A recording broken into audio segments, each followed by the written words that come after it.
Oke, sekarang kita masuk ke penguraian vektor. Nah, di sini setelah kalian mempelajari penyimpulan vektor ya dengan metode poligon, kemudian jajar genjang, nah kalian juga dapat mempelajari cara menguraikan sebuah vektor. Nah, kenapa sih ada istilah penguraian vektor? Jadi gini, kalau dalam suatu koordinat kartesius ya, kenal kan ya koordinat kartesius? Nih, koordinat kartesius itu yang ada sumbu x, ada sumbu y, gitu ya, yang kalian kenal dari SMP ya. Sumbu x itu berarti yang mendatar atau yang horizontal, sumbu y itu yang vertikal. Nah, di mana kalau namanya vektor, itu kan dia punya arah. Jadi kan bebas, dia mau arahnya sesuai arah. Searah x kah, atau searah y, atau ada yang masih arah vektornya miring seperti ini contohnya nih yang warna merah ini. Nah, namanya penguraian vektor itu dilakukan untuk vektor-vektor yang belum searah x ataupun belum searah y, seperti itu. Jadi kalau misalkan menemukan soal baik itu soal apapun ya, nah masih menemukan vektor itu kan banyak ya, bisa aja di sini ada yang menuliskan f atau bisa aja yang menuliskan v, tergantung banyaknya kan besaran vektor itu kan ada banyak ya, ada gaya, ada kecepatan, ya ada momentum dan segala macam gitu ya. Nah di sini contohkannya itu gaya. Nah vektor si gaya ini belum searah sumbu x, belum searah sumbu y kan, yang jadi awalnya tuh ini, awalnya warna merah ini ya, belum ada yang lain-lainnya. Baru ada warna merah ini, si vektor F, dan juga ada koordinat kartesius X dan Y doang. Belum ada Fx, belum ada Fy. Nah, jadi kalau menemukan vektor yang masih miring gitu ya, artinya si vektor itu harus diuraikan, atau istilahnya itu diproyeksikan. Nah, namanya proyeksi itu artinya tegak lurus terhadap bidang. Bidangnya apa? Bidangnya ya sumbu ini, sumbu X dan sumbu Y. Jadi, caranya menguraikan vektor atau memproyeksikan vektor, kita kenal vektor itu punya dua istilah, ada pangkal, ada ujung. Kalau pangkal itu berarti titik awal terbentuk vektor, berarti di sini ya. Pangkal si vektor F ini di sini, ujung vektornya ini, yang tanda panah ini.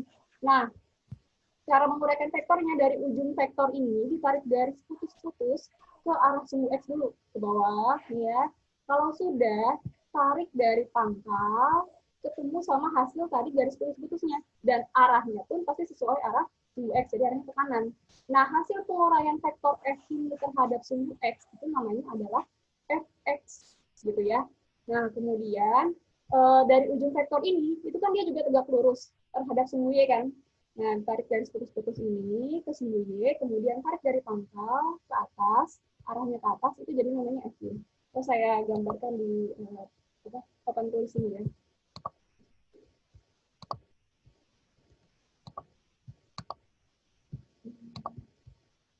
Nah, gini, masih sama dengan yang tadi ya.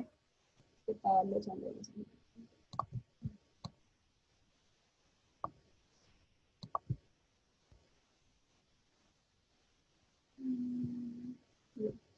Ini ya, misalkan ini koordinat kartesiusnya. Anggap ini lurus ya. Ini sumbu X, ya kan? Ini yang ke atas, sumbu Y. Nah, misalkan di koordinat kartesius ini ada sebuah vektor. Nah, vektornya itu belum lurus searah X maupun belum lurus searah Y. Nah, jadi misalkan kayak gini nih contohnya. Nah, anggap ini lurus juga ya, maksudnya tidak belok-belok. Nah, misalkan ini diketahui sebuah vektor F seperti ini. Nah, jadi awal soalnya itu pasti seperti ini. Nah, caranya, kalau kalian menemukan vektor yang masih miring, itu harus diproyeksikan. Artinya proyeksi tadi kan tegak lurus terhadap bidang. Langkah awalnya, tarik dari ujung vektor. Nah, ujung vektornya tuh ini, tanda panah ini. Tarik menggunakan garis putus-putus. Nah, ini ke bawah, ke sumbu X. Kemudian kalau sudah, tarik dari pangkal. Pangkalnya itu di sini, ya kan, pangkal vektor F-nya. Tarik sejajar sama sumbu X-nya ini ya. Dipertebal aja. Arahnya ke kanan. Nah, berarti arahnya ke sana, tanda panahnya. Nah, ini namanya vektor F, ya kan? Yang searah sumbu X. Jadinya namanya Fx, kayak gitu. Nah, kemudian dia juga tegak lurus nih ke arah sumbu Y. Berarti tarik garis putus-putus lagi dari ujung vektor ke arah sumbu Y. Nah, gini. Maksudnya tegak lurus itu di mana sih, Bu? Nih, ini ya. Ini kan membentuk sikus itu nih ya. Dengan sumbu Y itu kan ya. Membentuk 90 derajat, ya kan? Nah, kemudian kalau sudah, tarik dari pangkal ke atas sampai ketemu garis putus-putusnya. Nah, berarti arahnya kan ke atas ya. Ke atas. Ini namanya vektor F yang searah sumbu Y. Gitu. Ya. Jadi hasil penguraian vektornya ada dua. Ada Fx dan ada FY selalu seperti itu, kayak gitu. Nah, nanti penguraian vektornya biasanya di sini ada sudut nih, kayak contohnya tadi di modul yang tadi kan ada theta ya di sini. Ingat ya, sudut itu theta nih ya, lambangnya, atau ada derajat. Nah, penguraian vektornya belum selesai sampai sini, ini baru istilahnya, ini baru menguraikan vektor dalam bentuk gambar. Nah, dalam matematisnya, fx itu adalah, namanya ya, tergantung vektor yang diuraikannya apa ya, karena ini vektor f berarti f dulu, tulis f, dikali, karena si fx-nya ini, dia nempel sama sudut gitu aja ya, ingetnya, gampangnya. Ini kan nempel ya sama sudut, ini sudut tetanya, nempel ke fx ya kan.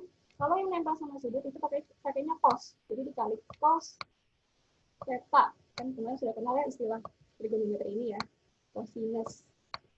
Nah, jadi fx sama dengan f dikali cos theta. Kemudian kalau fy-nya itu berarti sama dengan f lagi ya, f dulu, baru dikali. Karena si fy ini ke atas arahnya, sedangkan sudutnya jauh ya sama dia nggak nempel sama sudut, si fy-nya, berarti dikalikannya sama sin. Nah, dikali sin theta.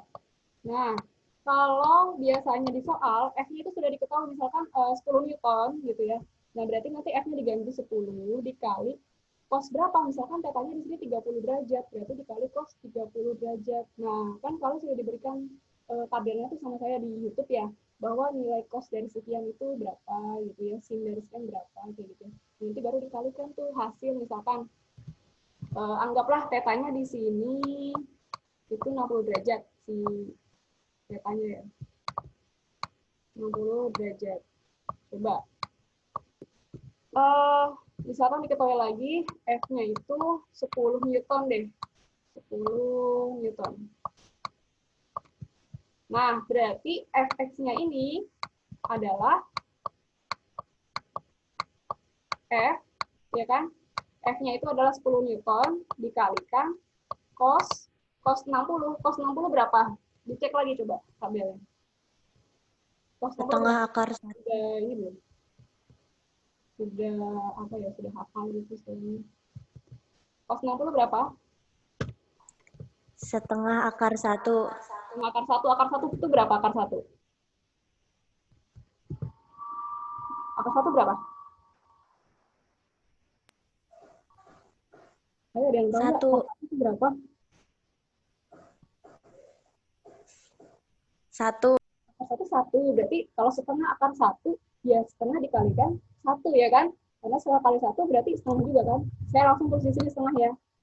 Nah, berarti sama dengan 10 dikali setengah, ini coret ya kan? Ini coret jadi 5.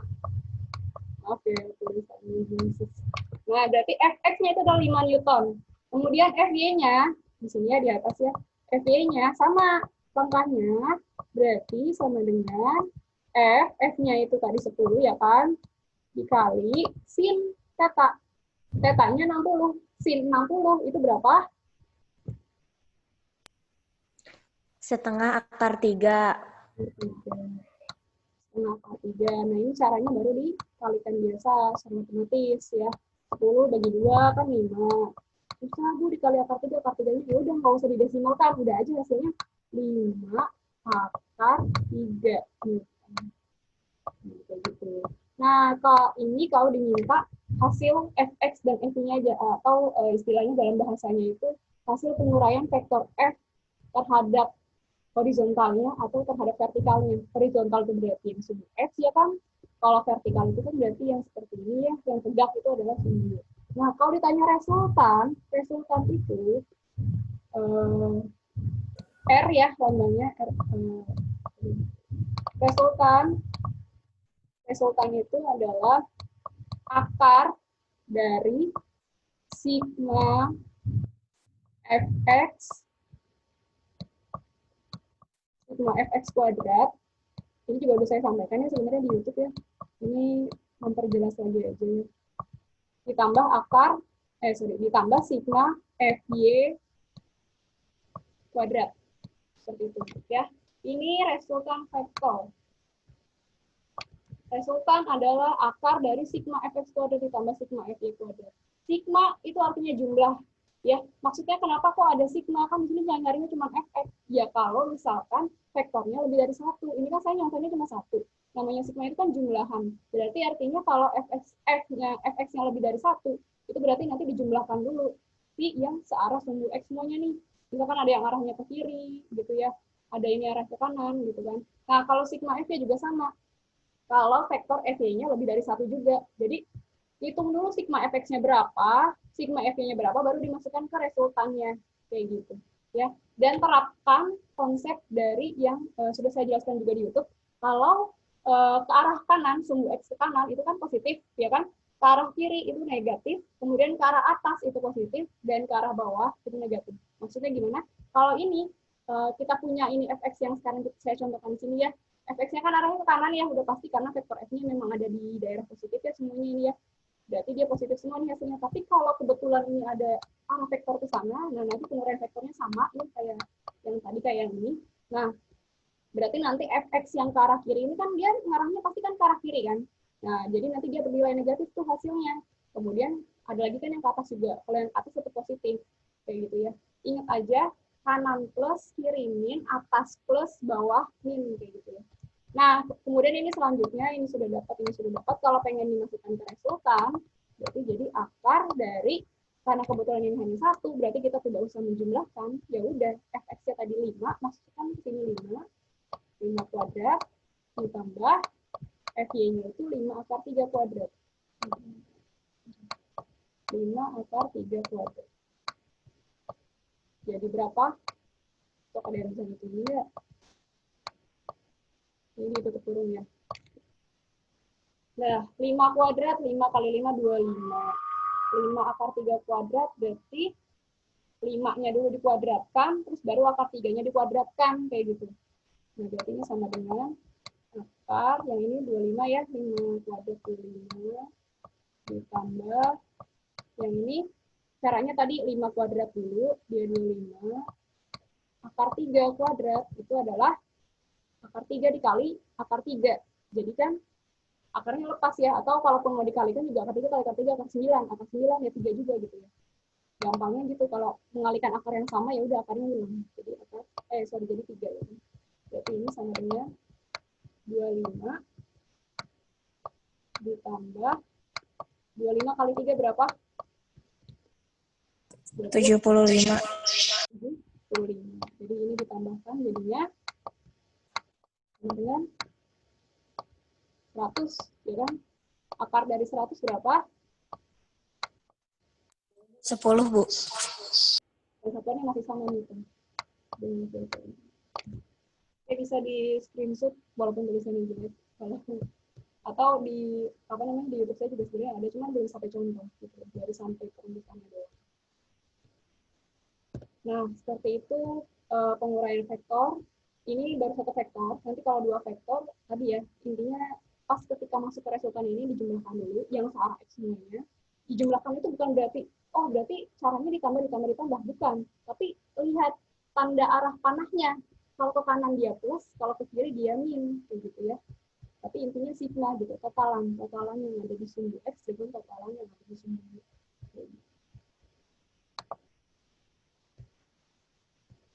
Oke,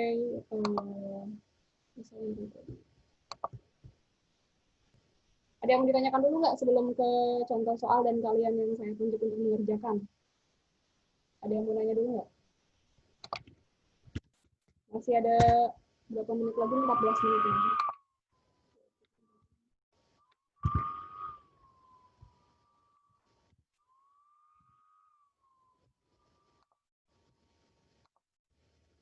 Ada yang mau ditanyakan dulu nggak? Dicatat ya. Jadi sambil saya jelaskan sambil kalian mencatat gitu ya. Terus kalau ada tulisan yang kurang paham tadi ditanya aja langsung, nggak apa-apa. Langsung di-unmute aja. Udah nih, nggak ada yang ditanyakan deh ya. Berarti saya tunjuk ya buat coba kerjakan salah satu contoh soal yang ini.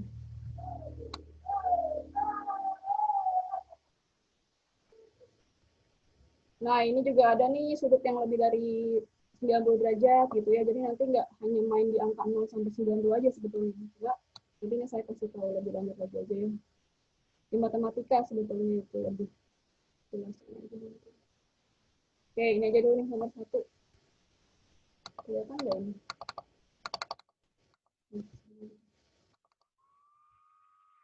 Sebuah vektor V, nah ini ya contohnya tadi yang saya bilang, nggak selalu F ya, tergantung terserah si soalnya gitu ya. Intinya besaran vektor. V itu kan kecepatan. Kecepatan itu kan besaran vektornya.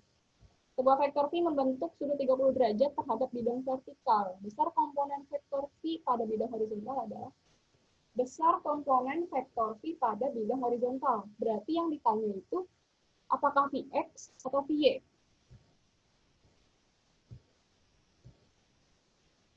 Ayo. Ada yang bisa jawab nggak sebelum ke perumusannya? Kalau ditanyanya besar komponen vektor V terhadap bidang horizontal. Horizontal itu sumbu X atau sumbu Y? Kita dulu deh, horizontal itu X. mendatar atau tegak? Mendatar. Datar, berarti sumbu X atau sumbu Y? X, sumbu X. X. Berarti yang ditanya Vx atau Vy? Y. Gimana? Tadi katanya horizontal mendatar, terus mendatar X. Berarti yang ditanya Vx atau Y-nya? X. X, Bu. Nah, ini sudut yang diketahuinya kan terhadap bidang vertikal, ya kan? Nah, artinya tuh masih sama seperti contoh yang saya tadi, cuma 30 derajat ini. 30 derajatnya ini posisinya bukan terhadap sumbu X, ya kan? Karena kan terhadap bidang vertikal. Oke, setelah digambar dulu, coba ya.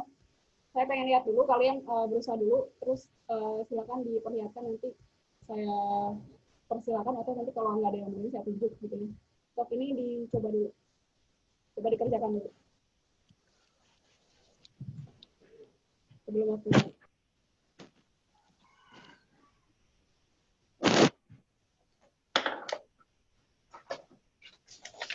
dikasih poin tambahan untuk tugas ini deh. Ini kan biasanya di sini ada tugas, udah punya poin plus duluan deh kalau ada yang berani jawab.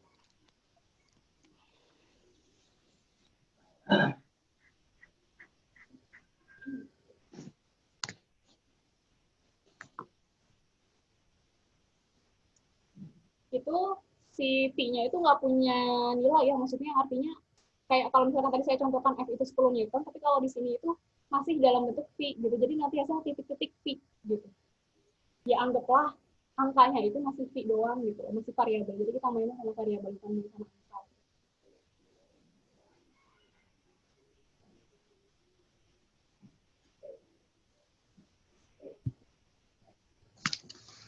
Udah selesai. Sebentar kok, ini dicari kan bukan resultan kan, cuma UX doang.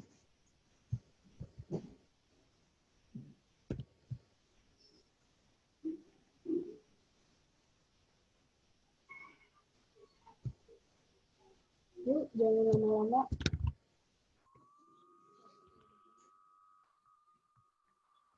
Maaf ya, ini mengganggu ya suara kita laptopnya.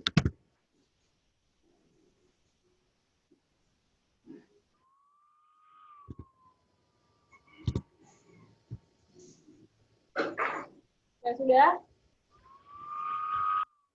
Suatu faktor V membentuk Siapa? 30 derajat terhadap bidang vertikal. Hari ini tanggal 25.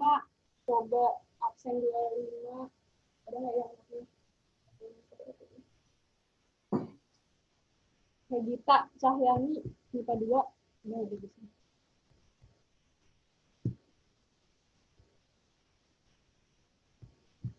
Hari Gita. Nggak ada. Hari Gita nggak ada ya. Itu kan sih. MIPA 3. Atau saya ngurutin dari sini, ada dari partisipannya.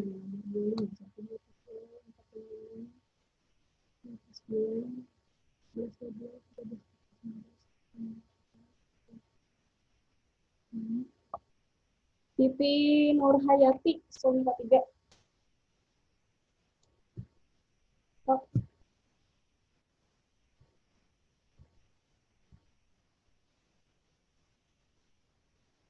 ayo atuh siapa deh? Ayo jangan kayak gini, harus berani. Sama salah benar salah itu belakangan. Yang penting mau mencoba dulu.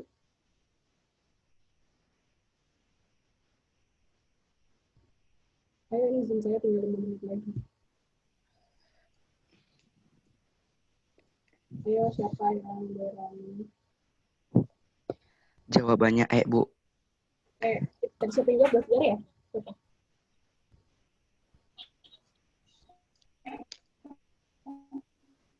Siapa tadi? Doviar.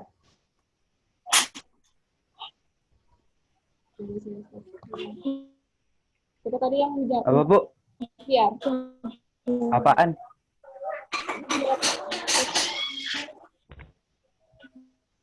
Yang enggak.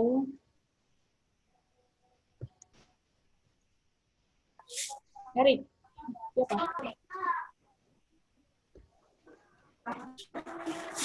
Yang jawab di alihkan aja.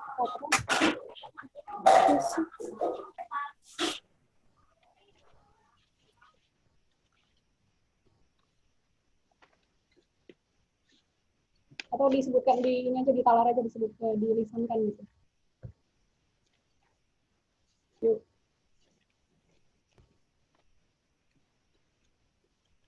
Saya hitung ya, atau saya tunjuk fakta buat ngomong ya. Ayo Doviar. Belum, Bu. Bentar, Bu. Tadi kamu kan yang jawab. Bukan.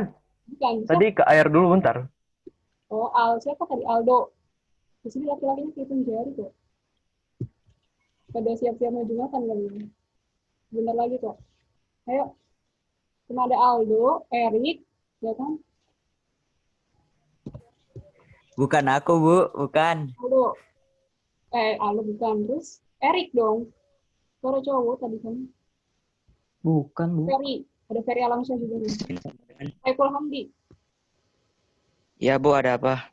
Ada apa? Tadi kamu jawab bukan? Biar tadi mah. Siapa lah? Nggak usah saya... Jawabannya kan Bu? Jawabannya? Ya udah. Stop diliatin caranya. Gitu kamerain aja. Atau dijelaskan aja gitu.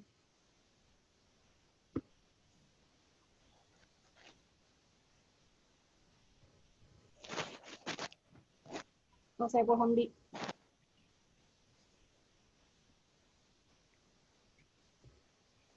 Ya, mana? Sini. Pi sekali sin 30. Oke, jadi setengah Pi. Jawabannya sebenarnya betul. Cuma kamu masih ada keliru gitu ya. Jadi gini, oke, makasih ya saya pahami. Ya Bu. Gini ya, saya penjelasan dulu. Ini ya. Jadi sebuah vektor Pi membentuk sudut 30 derajat terhadap bidang vertikal, itu cara menggambarnya gini dulu. Ini. Nih ya. Jadi anggap aja ini bidang selalu gambar dulu koordinat kartesiusnya pertama. Nah, vektor P-nya gambar dulu seperti ini. Namanya dia punya sudut itu pasti ya kalau pengen persis atau apa ya istilahnya benar-benar akurat banget 30 derajatnya gitu gambarnya pakai busur gitu ya. Tapi kalau ini dikira-kira ya nilai ya. Ini 30 derajatnya tuh di sini. Kenapa? Karena tadi kan kalimatnya kan 30 derajatnya terhadap vertikal ya kan? Terhadap vertikal itu kan berarti terhadap ini dong, terhadap sumbu Y ya. Kecuali kalau di kalimatnya terhadap horizontal, berarti gambarnya ya di sini di sudutnya. Tapi diketahuinya itu vektor V-nya, ini vektor V-nya, dia punya sudut 30 derajat tapi terhadap vertikal, berarti terhadap sumbu Y. Nah, di sini nih 30 derajatnya. Kayak gitu.